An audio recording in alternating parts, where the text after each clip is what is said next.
Hey, good evening, everybody. Sorry, we're just a couple of minutes late. Hopefully, everybody is able to get on in the next little bit. Seems like our numbers are a little bit low tonight.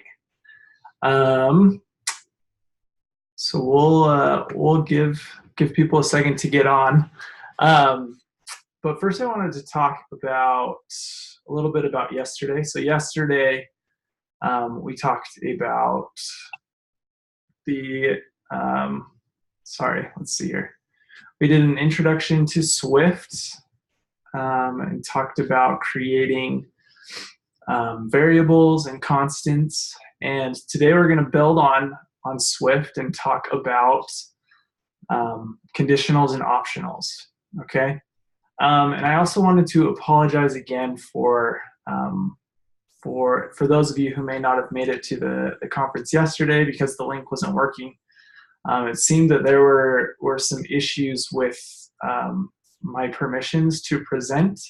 My permissions to present had been temporarily removed from my account. I'm not really sure why. And so we looked into the issue, and we've purchased more licenses so that all of our instructors and even the after hours instructors have enough licenses so that that issue won't happen again. But again, I apologize for those of you who may not have been able to make it to the conference because of that.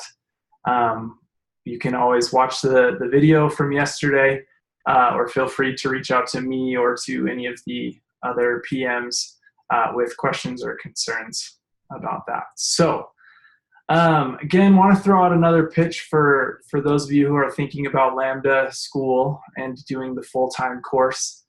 It's a great opportunity to learn programming outside of having to go to a four-year program, right?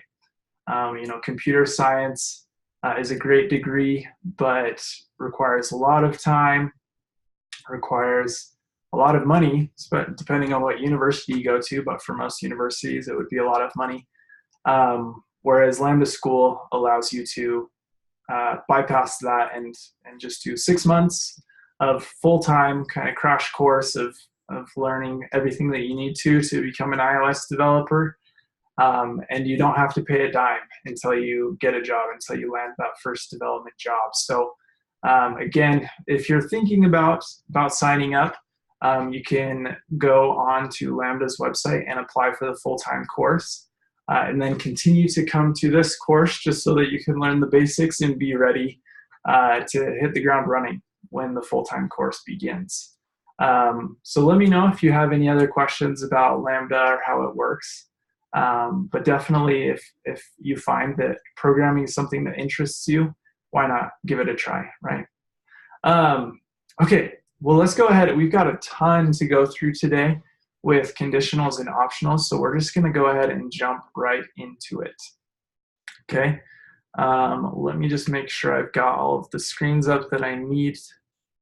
Somebody asked if I could share the link for yesterday's recording, which yes, I can do. I won't do it right now because I would hope that you're not watching it right now because we are doing a live course, but I will send it after the class, or possibly one of the project managers could post it in to Slack right now if they have a second. Okay. All right, so let's go ahead, and I'm going to share my screen with you. And let's get rid of this. And like always, we are going to start by opening up Xcode.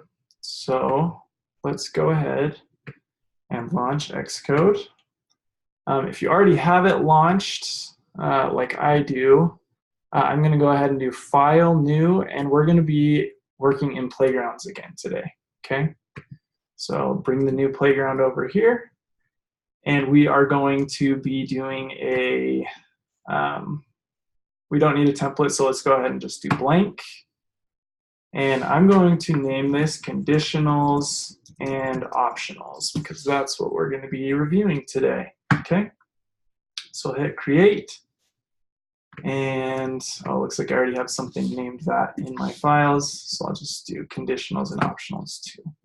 Okay. Alrighty, and always, I need to change the background color so that it's a little bit easier to see. So we'll go here into my Xcode preferences, and we're going to be doing presentation large for this. Okay. Perfect. So let's talk about conditionals first. Okay. So conditionals are essential in any programming language. The reason being is that there are certain times when we want to check conditions and run code accordingly. Okay. So this is something that's called control flow. You've probably seen something similar to this. Let me open up this image. Hopefully you can see it okay. So this is kind of the general idea behind conditionals, okay? Is that you have a given condition and you're going to run a piece of code based on whether that condition is true or false, okay?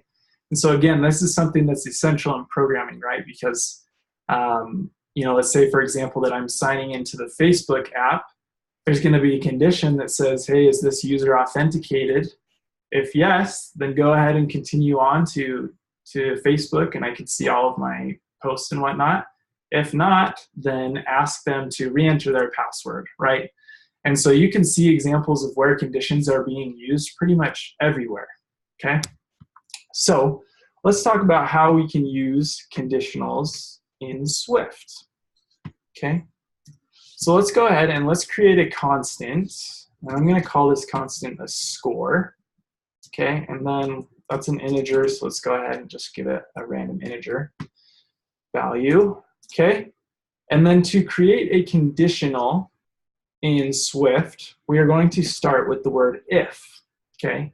So again, we're checking a condition. So if something is true or false, then run this piece of code, right? And so you can see that if I start typing if, that I can actually, it will autocomplete and give me the framework or the layout of an if statement. So you can see that we have if, and then we have the condition that we're checking, and then the code that we want to run if that condition is true, okay? So with our example with our score property, let's go ahead and say if our score is greater than 25, okay, then we'll go ahead and let's print U1, okay? So our opponent's score was 25. So if our score is greater than 25, print out U1. All right, and let's see what we get. Looks like my code is trying to run. I might have to restart my playgrounds. I forgot to switch this over to manually run. Did that stop it? Okay, let's try this again. I'm gonna hit play here. Okay, all right, so we can see here in the console that we get a U1, right? So if our score property, which we have here, is greater than 25, print out U1. Well, score is equal to 42, so it is indeed greater than 25, so it is going to enter into this code block and print out U1, okay? So that's the very basic idea behind how to use conditionals in Swift. Now you can see here that we have greater than 25. Now these are all logical operators that you've probably learned before in math classes, but let's talk about the different logical operators that we can use to check conditions, okay? So we've already gone through greater than, okay? And we also have less than, okay? So if our score is less than 25, print out you lose, okay? And let's say that my score is 12, okay? Let's go ahead and print that, and you'll see that we have a you lose, okay? So greater than, less than. With each of those, we also have greater than or equal to, and less than or equal to. And then the other two very important ones are going to be, of course, equal to, okay? So let's say, for example, that our score is 25. And if our score is equal to 25, print you tie. Okay, let's go ahead and play that. And you can see that it prints out you tie here. Okay. And the last one that we are missing is going to be not equal to. Okay, so not equal to, you write by doing an exclamation mark and an equal sign. And that means not equal to. Okay. So let's change this to if score is not equal to 25, you did not tie, okay? And so if I run the play button here, you'll see that it actually prints nothing, right? Because 25 and 25 are actually equal. So it's never gonna go into this code block, okay? But if I change this to 12 and hit play, we know that we did not tie because 12 is not equal to 25, okay? But this is something that I want to talk about, right? So when this was set to 25 here, it's not printing anything, okay? And so obviously a conditional statement wouldn't be very helpful if we don't have a code block that we want to run if our condition is false, right? And so the way that we can continue to add to our conditional statement is to use else, okay? So an else clause. And so then I could say if my score is not equal to 25, print you did not tie.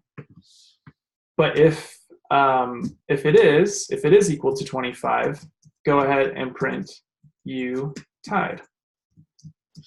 Okay, so now let's go ahead and run our code and see what we get. Okay, so we get you tied. All right, so this is our basic framework for an if-else statement. Okay, so we check one condition, and if we meet that condition, we're going to run a piece of code. Okay, if we don't meet that condition, then we're going to run another piece of code. Okay, so let's do another example with this. Okay, let's go ahead and do let is raining. Okay, is raining is going to be a bool value, right? Is it raining, true or false? And let's set that to true. Okay, so let's check if is raining is equal to true, print put on your rain jacket. Okay, else, so if it's not raining, if is raining is false, print grab your sunglasses. Okay, so then we can go ahead and let's go ahead and run my code, and you'll see that we should put on our rain jacket because it is raining is true. Okay. Alrighty, so what if we have more than two conditions that we want to check? Okay, because this is just checking if raining is equal to true, one thing, if not, do another thing. Okay, so what we can do to continually add statements is we can use what's called an else if. Okay, an else if. So instead of just doing else here, we can do else if, and then we can go ahead and we can enter in a new condition here, right? Okay, so let me do an example here. Let's say, get rid of is raining up here. Let's say that my name, let name equal was, okay? And for all those Apple fans out there, you know who was is, right? And so if name is equal to Steve, we're going to go ahead and we're going to print out, hi, Steve. Else if, okay, and then I'm going to check a new condition. Else if name is equal to was, then we're going to go ahead and print out, hi, was. And then if neither of those conditions are true, I'll go ahead and end it with just an else. Print hello, person. Okay. So let's go ahead and let's see what we get if we run this code. We're going to see hi was. Okay. So what if I change this to Steve? Steve. Go ahead and run this, and we get hi Steve. And if I print out my actual name, it's going to print hello person. Okay. So that is an example of how we can use an else if to check another condition. And again, I could do this multiple times. Else if name is equal to Johnny, print hello Johnny. Okay. And then if I don't want it to do anything else, Johnny here. If I don't do anything else, then it won't print any statements, right? So if I don't include a final else, then if it doesn't meet any of these three conditions, my code's going to do nothing, okay? Alrighty, so let's go through some of these logical operators and see if we know what the answers are, okay? So let me know if you think, what is going to be the answer to this statement here? Is this going to be true or false? Okay, well, we can go ahead and run it. And you can see that 3 is indeed equal to 3. You can see it over here in this results bar here to the right, okay? What if we do 42 is equal to 76? Okay, true or false? Well, let's run it, and we see that it is false. Okay, what about 10 is not equal to 10? We're going to get true or false there. Well, that indeed is false because 10 is actually equal to true, right? Or 10 is equal to 10, so that that logical operator doesn't work. Okay. What about 5 is greater than or equal to 5? Okay. We'll run that, and you'll see that it's true because 5, although not greater than 5, is equal to 5. Okay. What about 63 is greater than 63? Well, again, that's going to be false. So, pretty easy. You've learned this from, you probably learned this when you were in elementary school. But, it's still the same principle that you can use these logical operators to check specific conditions. Okay? So, for a challenge, I'm going to give you a challenge here. And so that I don't have to wait for me to type it, let me just paste it in here. Okay, I want you to write an if statement that checks to see if a variable called temperature is 32 degrees or lower. Okay, if it is, print it's freezing. If it's not, print it's not freezing.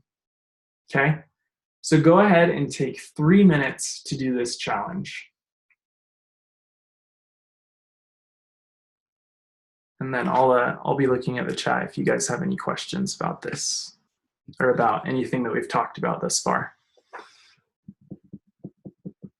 I also just realized I don't have my AirPods in right now, which is usually what I use to talk. Can you guys hear me pretty clearly? Would you say it's as clear as it has been, or is it worse? Okay. Okay, good. Good. Yeah, usually I have my AirPods in, but it's a little bit nicer to not have to put them in.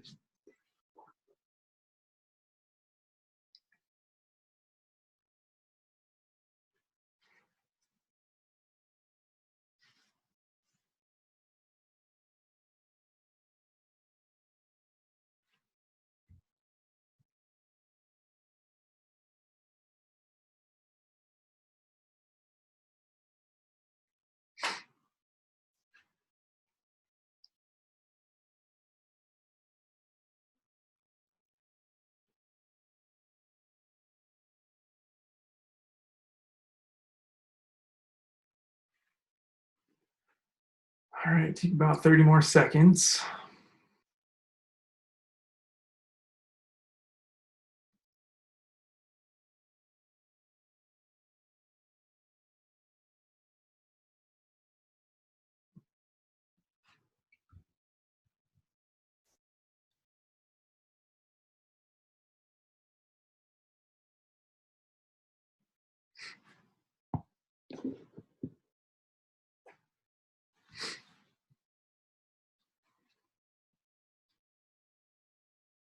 Okay, let's go ahead and let's run through it. Alrighty, so as always, to start our conditional statement, we're going to be starting with if, and I will autocomplete just to give me a quick, the quick skeleton of this. Okay, so it says that we want to check to see if a variable called temperature is 32 degrees or lower. Okay, so first we need to create that variable. So let's say var temperature. That's going to be a type of int, and let's set it equal to 45. Okay, so now we want to check if the temperature is 30 degrees, 32 degrees, or lower. Okay, so because we have that 32 degrees or lower, we are going to assume that it's going to be less than or equal to, right? So let's go ahead and let's say if our temperature is less than or equal to 32, then I want to print out it's freezing. Okay, and then we're going to add our else here, and we're going to print it's not freezing. Okay, so let's go ahead and let's run our code, and we know that it's not freezing because it is 45 degrees. Okay. And then I just had a quick question come through the chat. If you want to change your playground to not automatically compile, you can go ahead and you can hold down a click on this little down arrow, and then you have these options to automatically or manually run. So make sure you change it to manually run if you're having issues with the automatic. Okay. Alrighty, so hopefully you were all able to get that challenge. I want to talk about combining some of these logical operators, right, into the same line. Because what we've been doing is we've just been checking one condition, true or false, and then running a piece of code. Okay, but what if there are multiple conditions that I want to check before I run any code? Okay, and we're going to use that through a couple of operators. So we've got and operators, or operators, and then not operators. Okay. And the syntax for this in Swift for and, okay, and is going to be 2 ampersands, okay? So 2 ampersands is equal to and, right? Okay, and then we've got or, okay, which is equal to 2 bars, 2 straight bars. I don't know the technical term for those. But it's if you hold down shift and press down on your backslash button on your keyboard, that will give you those bars. Okay. So this is an or operator. And then we have not, which is equal to an exclamation point. Okay. So let me go through that one first, just because it's a little less common. So let's say that I have a property here. Is snowing is equal to false, okay? So now we can check a condition, and we can do if is snowing. So if the opposite of is snowing is true, then print let's build a snowman. Okay, so essentially what this exclamation point is doing is it's going to our property and then it's inverting it, okay? And so if the invert of this property is true, then run this code, okay? So we can go ahead and we can run my code and we see let's build a snowman because it actually is in fact snowing. Even though our property is snowing was equal to false, if the inversion of the is snowing is true, then print let's build a snowman, okay? But I don't want to spend a lot of time on the not, just because it's not as common, okay? So let's talk about and. So let's say that I have a robot, and we're going to say, we're going to check to see if it is a robot, and let's say that the robot is equal to true, and this robot has a model number, and it is equal to 2000. Okay, it's a cool robot. It's a Millennium robot.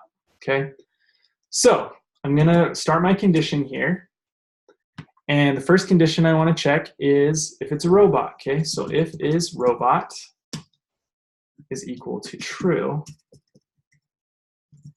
Okay, and then I also want to check and make sure its model number is greater than 1000. Okay, so I'm going to use 2 ampersands here, and model number is greater than 1000, and go ahead and print out 0, 1, 0, 0, 1, 0, 0. Okay, so this is binary. My robot is speaking in binary. Okay, but only the robots that are above model 1000 will be able to do this, okay? So let's go ahead and let's run this code. And you can see that we print out some binary here, okay? So what if I change this to 999, okay? This robot doesn't know binary, okay? So it is a robot, but its model number is less than 1000, so it's not gonna, it doesn't speak binary code, okay? So let's say that in this example, all robots speak binary. Okay, it doesn't necessarily matter their model number. You know, we could just do if is robot is equal to true, and if it's a robot, then we could print this statement. But let's go ahead and let's change this to or. Okay, so we're going to use, and someone just corrected me. They are called pipes. Okay. So let's go ahead and put this double pipe here as our OR operator, and we'll run our code, and we'll see that it prints out the binary code, right? Because again, it actually meets both of these conditions, or well, it meets one of the conditions, but not the other, so it's going to print out this, this binary, okay? Alrighty. Probably feel pretty good about ORs. Or, and not, okay? And I didn't talk about this yesterday, but some of you have probably heard of the acronym PEMDAS, which is our order of operations. And so this stands for parentheses. Why can't I think of the E right now? Oh, exponents. I have not seen an exponent in a while, okay. Exponents, and we've got multiplication, division, addition, and subtraction, okay? So this is the common order of operations when we're doing arithmetic in our code, okay?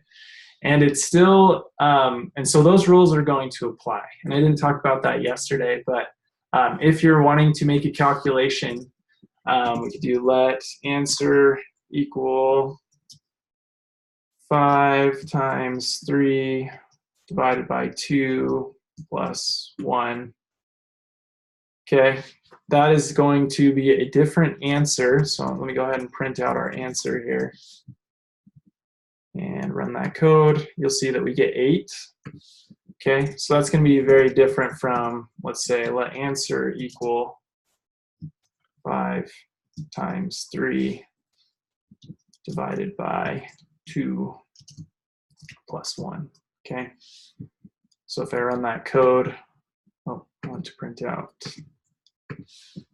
print answer 2, okay? Then you'll see that it is indeed 5, okay?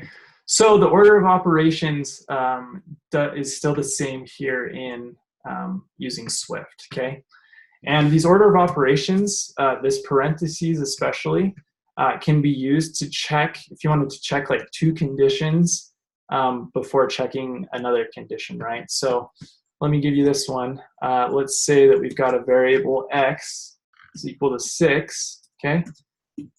And let's go ahead and do if x is not between 5 and 10, okay? And then x is not equal to 0, then let's go ahead and print x is non-0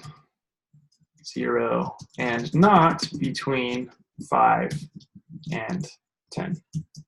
Okay, so we'll go ahead and we'll run our code, and you'll see that it doesn't do anything because x is equal to 6. Okay, so let's run through this. Well, let's check our first. We want to evaluate what's in the parentheses, right? So we know that x is between 5 and 10, but there's a not here, right? So x is not between 5 and 10. Well, 6 is between 5 and 10, so it's not going to run any of the code, right? So we evaluated that condition first. We evaluated what was in the parentheses first, and then if it did meet that condition, so let's say 3, for example, then it's going to go ahead and move on to the next condition and evaluate and say, okay, is it equal to 0 or not equal to 0? Okay, well, 3 is not equal to 0. That's true. So then this should indeed print out our code, right? So if I run that, x is non-zero and not between 5 and 10, okay? So you can use those parentheses to evaluate 2 conditions before moving on, okay? All right, so let's go through a couple of true or false examples, okay? So let's, just to kind of get a good feel for this and or not, okay? So is this going to be true or false? Okay. 3 is equal to 3 and 6 is greater than 12. Okay, so this is using an and, so both of them have to be true. We would expect this to be false, right? Because 6 is not greater than 12. Okay, what about 42 is less than 2 or 3 is greater than 1? Okay, so this is an or, so I just need one of them to be true, which 3 is greater than 1, so we would expect this to show as true, okay? Let's go ahead and set a variable, let y equal 76, okay? Is y greater than 27? And is y less than 42, okay? Let's check this. We would expect it to be false because 76 is not between 27 and 42, okay? And so this is a good example of how you could do like a range. If you wanted to see if something was in between 2 numbers, you would use this and operator and check the, here's your minimum and here's your maximum here. Is y greater than your minimum or less than your maximum, okay? So that's how you can check a range. So let's go ahead and with all of that knowledge that you have, let's put it to practice with the challenge, okay? This challenge, I'm going to give you, how much time do I want to give you? I'm going to give you 3 minutes to do this because I think you guys are smart and that you'll be able to get it, okay? So here's your challenge. It's going to be similar to what we did with the temperature, but I want you to write an if statement that checks all of these conditions. And if it meets this condition, this is what you're going to print out, right?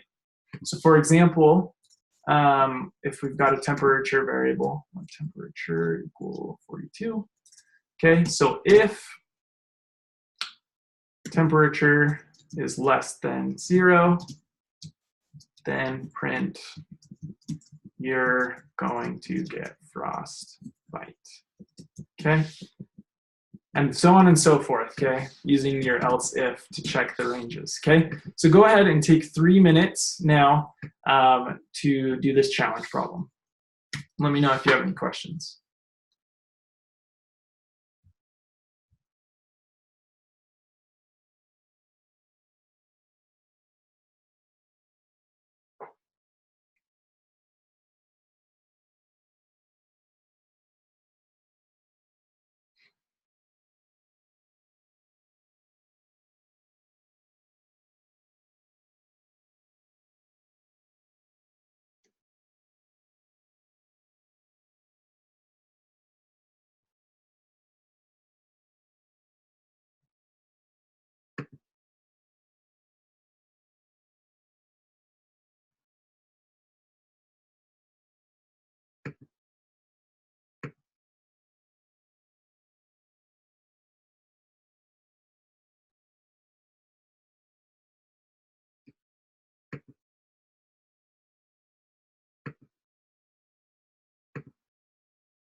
Should I take about another minute?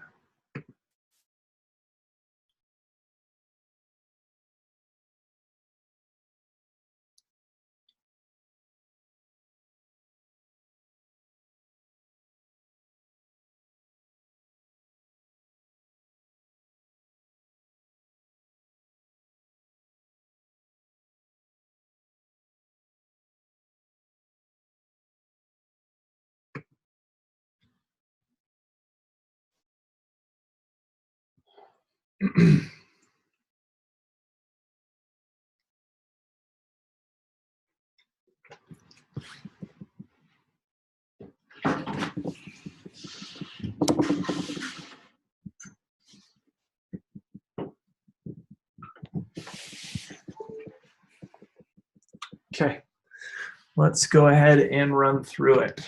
Okay, so I'll bring back what I did at the start, okay?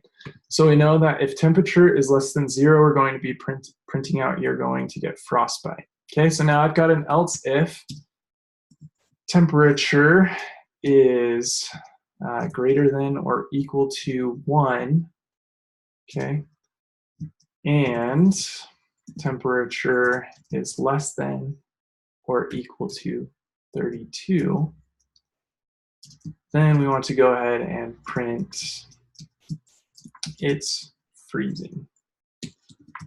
Okay, and then I'm going to go ahead and let's just copy and paste this a couple times here. Okay, so that I can just put in my ranges. Because I've got 1, 2, 3, 4, 5, 6, 7 conditions. 1, 2, 3, 4, 5, 6, and 7. Okay. All right, so we want to know, we're going to go from 1 to 32, then we've got 33 to 55, and 56 to 75, and 76 here to 88, and 89 to 120. And then anything outside of that is just going to be else. So I can go ahead and I can just clear this out. Okay, else. Oh, and then we need to change what it says. Okay, so it's freezing, it's chilly, it's nice, it's a little warm, and it's hot. Okay, and then if it doesn't fall in any of those, well then we're going to ask, are we on Mercury? Okay, so let's go ahead and run our code. And we see that it's chilly. Okay, so this is going to run through all of these, and then it's going to run the code that it finally results to true, right, which is between 33 and 55. So it's printing out it's chilly. Okay? Okay, so let's go ahead and talk about something that's called a switch statement. Okay, so switch statements are nifty because you can see that this is kind of a lot of code. It's a lot to write. It's pretty ugly, not easy to read at all. Okay, so switch statements will help us resolve that. But I'm going to go ahead and comment this. Why can't I go back? I want to comment this out. Okay. Alrighty. So talking about switch statements. Switch statements are really nice because they allow us to evaluate a lot of different what we call cases really quickly without including so many ifs and whatnot. Okay. So let's say, for example, that I want to identify what kind of bike I have. Okay. And we'll identify what kind of bike I have by the number of wheels that it has. Okay. And let's say that my bike, the normal bike, has 2 wheels. Okay. So again, if we were going to create an if statement like we just did for this temperature, it would look something like this, right? So if number of wheels it's equal to 1, print unicycle. If it's equal to 2, bicycle, tricycle, quad cycle, or print. That's a lot of wheels, okay? So let's talk about how we can turn this into a switch statement, okay? So let's comment this out for reference. Okay, and so the way to do a switch statement, if we start typing in switch, you'll see that it gives us an autocomplete feature. So I can click on that. And now we have a good skeleton for what a switch statement looks like, okay? So first off, we're gonna switch, and then we're switching on a certain value or property, okay? So because number of wheels is an integer, I can switch on that value, okay? So let's go ahead and let's switch on number of wheels, okay? And now we can put in different cases, and this is going through different values, right? So if my case is 1, okay, then go ahead and print out unicycle, okay? So this case, again, is connected to the value of our property here, okay? And so then I can go ahead and I can keep running some cases. So case 2, print bicycle, okay? Case 3, print tricycle, and case 4, print quad cycle. Okay, and then our default is if it's anything more than that, right? Our default is going to be print, that's a lot of wheels. Okay, so pretty much if our number of wheels isn't equal to any of those cases, then it's going to print our default value. Okay, so that is an example of a switch statement. Okay. So what's really cool about these switch statements, besides being like way better as far as readability goes, is that you can actually include multiple cases on one line, okay? So let's say that I wanted to, let's say I have like a character, a letter of the alphabet, and let's do like character is equal to Z, okay? And then I want to write a switch statement to identify if my character is a vowel or not, okay? So we're gonna switch on my character property, okay? And let's say we know all of our vowels are going to be A, E, I, O, and U, okay? So that's all one case, because I want it to check all of these things. And if it is indeed one of these things, then I want it to print out, well, this character is a vowel, okay? And then our default case, if it's not any of those, then print out this character is not a vowel, okay? So let's go ahead and run our code here, and you'll see that the character is not a vowel, okay? But if we go ahead and we put A in, well, A does meet that first case. This character is a vowel, okay? So that's what's really nice about these case statements is you can add multiple conditions on this one line really simply, okay? What's also nice about these is that up here, when we did this, we had to do greater than or equal to, less than or equal to, right? So switch statements will actually allow you to do ranges by doing dot, dot, dot, okay? So let me clear this out here. Okay, so let's say I've got a distance that's equal to 11. We're going to switch on my distance, okay? And let's say, for example, if it's between 0 and 9, okay, so this is how we do a range, 0 to 9, then print your destination is close. Okay, if I was like making a maps app, okay, if it's greater, if case is 10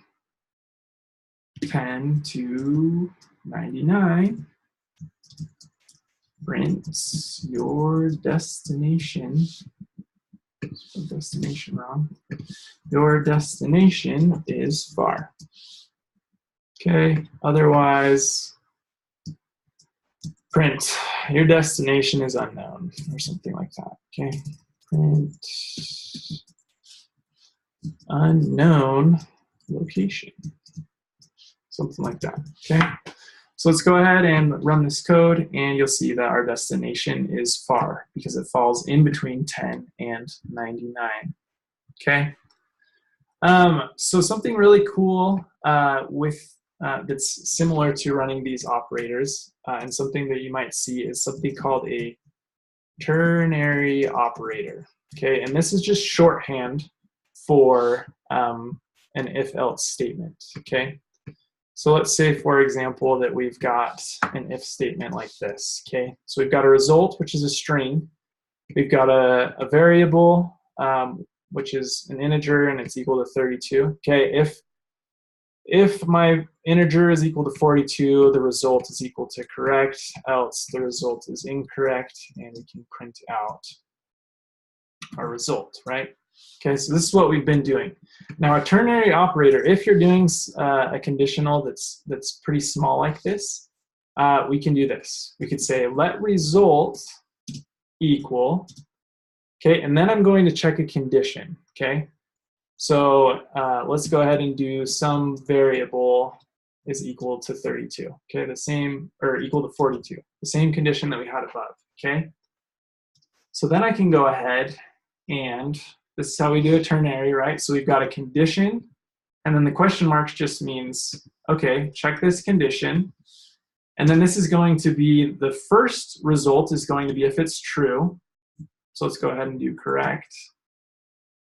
Okay, and then we're going to put a colon, and then this is going to be incorrect. Okay, so I'm assigning that to my result variable. So I'm creating a new property called result. And let's make this result2 and print result2, okay? So let result2 be equal to, and it's going to be equal to either correct or incorrect on the condition of whether some variable is equal to 42, okay? So if it is equal to 42, then set result2 equal to correct. If it's not, set result2 to incorrect, okay? So that's a nice little shortcut that we have if we're just doing kind of a simple conditional statement, okay? Alrighty, so I'm going to talk about optionals with you guys now, okay? Let me bring the video up.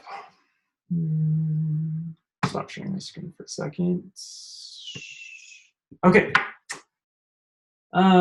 So let me make sure that we have everything that we need here.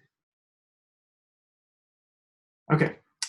Alrighty, so optionals, I don't want this to scare you away because optionals take a lot of time to really understand and wrap your mind around. But I'm going to try to give you a good analogy, and forgive me if we go a little bit over time today. I'm going to try and get everything done in 10 minutes to talk about optionals, okay? So let's say, for example, that we're friends, and I promise you that I am going to bring you a box, a donut box, okay? And so I said, I'll bring you a donut box when we see each other again on Saturday, okay? And so in your mind, you're really excited. You think that I'm going to be bringing you some donuts. You can't wait, okay? And so we meet up on Saturday, and I come to you, and I give you a donut box. And you look inside of the box, and there aren't any donuts in it.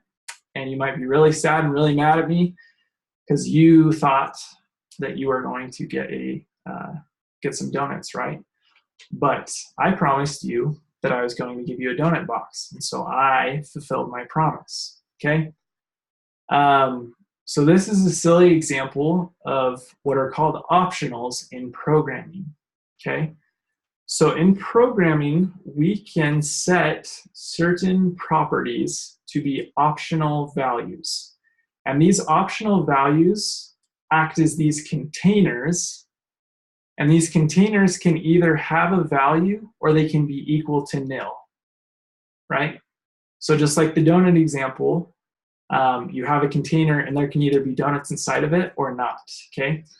And so what's really nice about optionals and what makes them pretty unique to Swift is that Apple, when they were creating the Swift language, they were looking into, what causes most programs to crash? What makes them crash the majority of the time?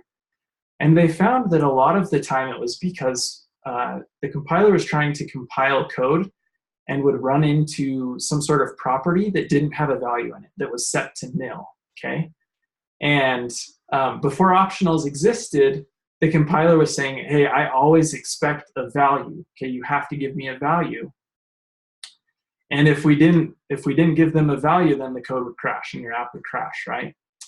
And so optionals are nice because it allows us to bypass that and to promise the compiler that we have a container that may have a value in it or it may not have a value in it, okay?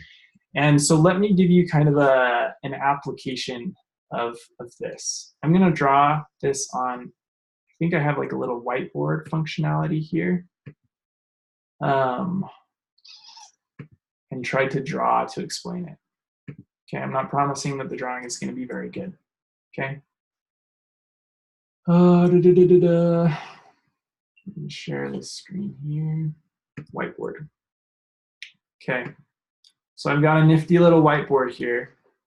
Okay, let's say that I have an application, and that was my best attempt to draw a straight line with a trackpad.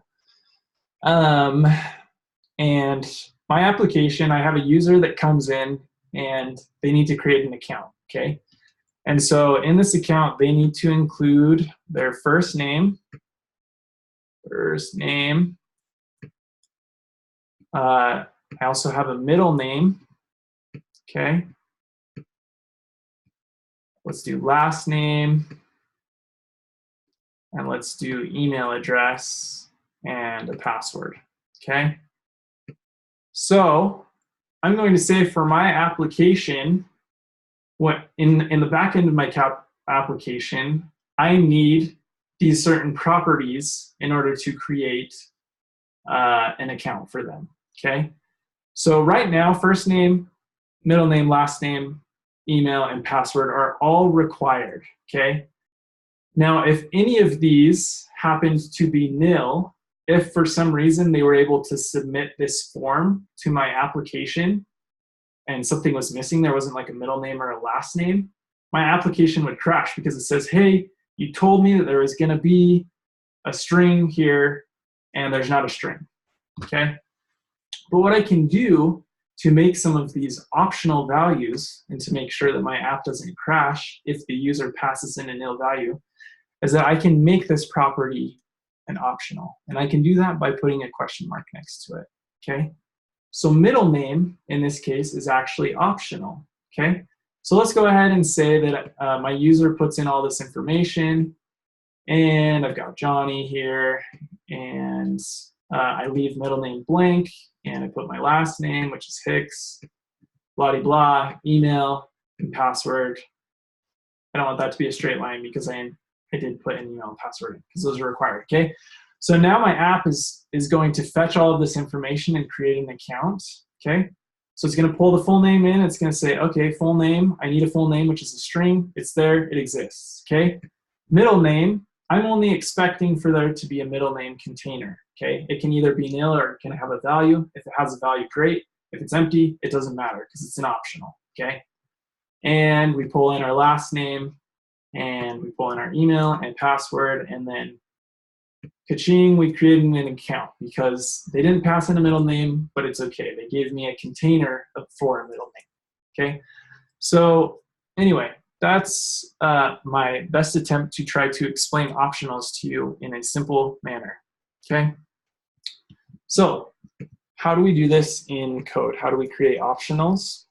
Well, using that example here, okay, let's say I've got a name property.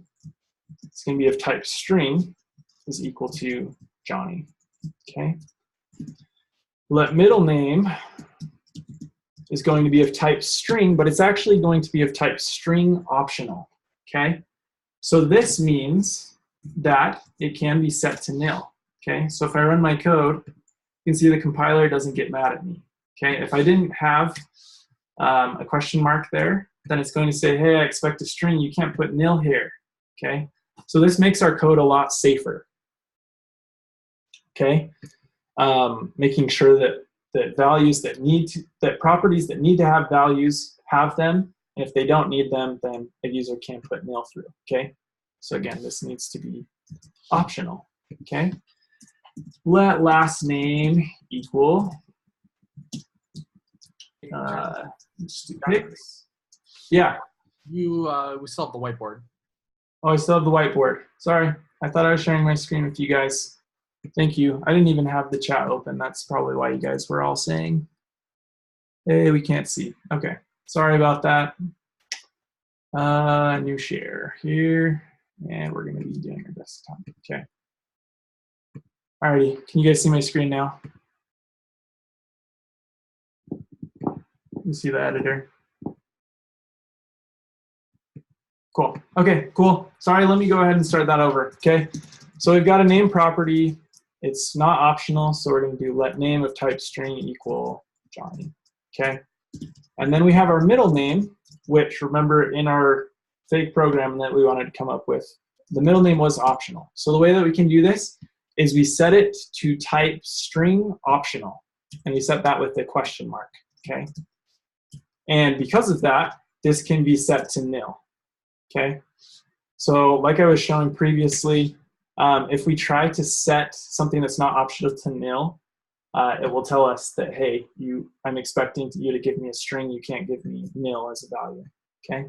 So if I set this again back to a string optional, then nil is okay, okay? Let last name equal pics.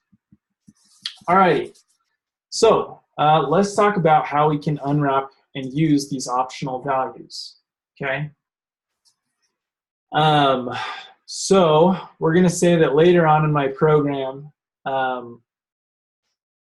we're gonna call our middle name property. And again, if I just if in my code I take my middle name property and then I just force unwrap it and say take whatever is in there and set it here, then my app is going to crash, okay?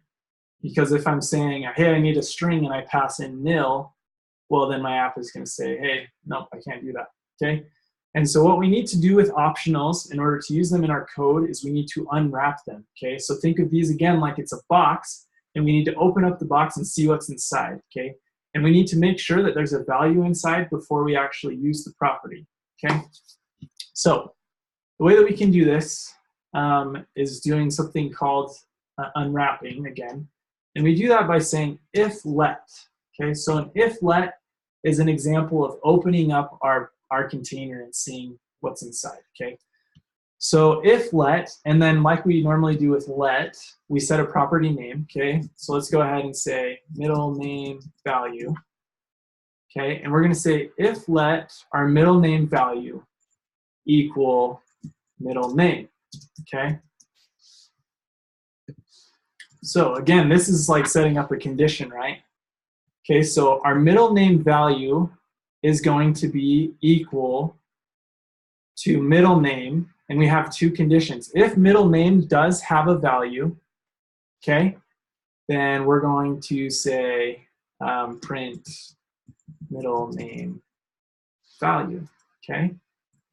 Because if I didn't unwrap this and I just printed out middle name, then well, the print statement probably wouldn't break, I'd just print nil, but if we were actually doing code and using this value and saying, okay, just use the value and it's nil, our app's gonna crash, right? So this is how we can unwrap it and say, if it has a value, run this code. Otherwise, print no middle name given, okay? So let's go ahead and run our code here. And you can see that we get no middle name is given, okay? Capitalization is kind of weird there, okay?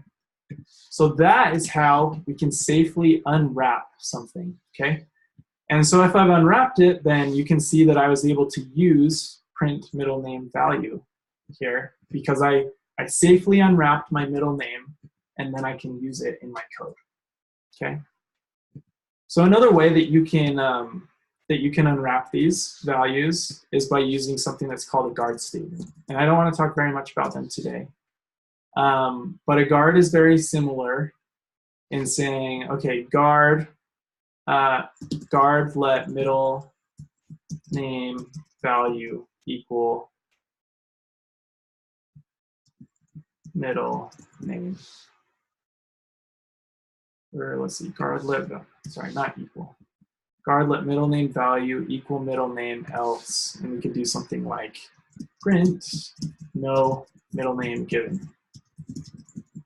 Okay, so this is just that. We're guarding and we're making sure that middle name value has a value. If it doesn't, then no middle name is given. Okay, and with our else, we also need to return. Okay, so that's how we return out of that else statement. Okay. Well, I guess I don't need to return here because we're not writing a function.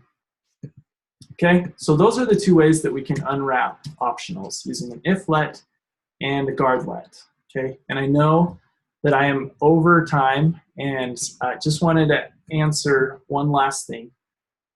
Is how do you know when to make a value an optional versus just making it required, right? And the answer to this is pretty similar to knowing when to make something a constant versus a variable. And the answer is it depends, okay? If there's ever a time where a value could possibly be nil, then it needs to be optional. If a property can ever be nil, then it needs to be optional. So, for example, first name, in most cases, that's going to be required. So you wouldn't have that be optional. Okay, well, middle name, there are some people that don't have a middle name, so that property would most likely be an optional value. Okay, last name, probably the same as first name. Favorite color, you know, you could go either way. Maybe say everybody has to have a favorite color. Well, then you wouldn't make it optional, okay? But it's possible that someone doesn't have a favorite color, so that might be a good place for an optional. Okay, what about temperature? Okay, well, temperature can never be nil, okay, because there's always there's always a value to a temperature. So that would be something that wouldn't be an optional, okay? Gas tank level. Well, you know, it's important to note that 0 and nil are not the same thing, okay? So even though your gas tank level could be 0%, that is still a value. And so gas tank level would probably never be an optional, okay? Number of children, probably the same as a gas tank level. Even if you have 0 children, that's still a value, and so that's not something that's an optional, okay? All right, so that is conditionals and optionals, and you're gonna get lots of practice with these, but hopefully that makes sense. If you have questions, you're probably gonna have lots of questions about optionals. Feel free to ask me any of them, but if you don't feel like you completely understand, don't worry at all, because optionals can take a while to wrap your mind around, okay? I know we're a little bit late. I'm going to post your homework into Zoom right now. And remember that when you finish your homework, we need you to fill out the daily retrospective, okay? I got reports that only 10 people filled out their daily retrospective yesterday, which makes me sad because then we don't get good feedback and we don't understand how you guys are doing in the course, okay? So make sure that as soon as you finish your homework, even if you finish it before you meet with the project managers, that you fill out that daily retrospective, okay? So here is your homework assignment that I just sent in the Slack, or not in Slack, in the Zoom chat, but I will also send it in Slack so that you guys all have it. Homework.